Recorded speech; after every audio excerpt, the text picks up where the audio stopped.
এই যে শোনো, এত এত স্মৃতিতে আর মায়ার জন্য অলিম্পিক যেমন করে আমাদের মাঝখান থেকে হারিয়ে গিয়েছে, তুমি কখনোই তেমন করে আমার জীবন থেকে হারিয়ে যেও না।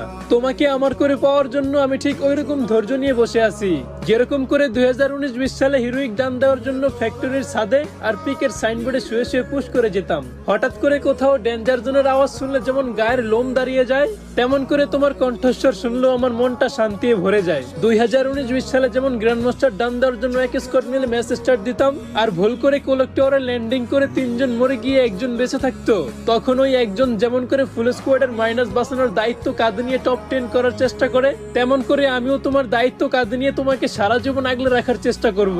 তবে হ্যাঁ, তুমি আমার উপর এইটুকু বিশ্বাস রাখতে পারো, ফ্রি ফায়ার গেমটাতে এত বাজে বাজে আপডেট আসার পরও যেমন করে এখনো গেমটাকে ছাড়তে পারি নাই, তেমনি তোমাকেও আমি কখনো ছাড়তে পারবো না। তুমি থাকবে যুগের পর যুগ ধরে আমার এই মনে, যেমন করে বছরের পর বছর ধরে ফ্রি ফায়ার গেমটা ছিল আমার এই ফোনে। আর গাইস, ডায়মন্ড হওয়ার জন্য কিন্তু প্লে স্টোরে থাকা বট্ট পাবি সেরা।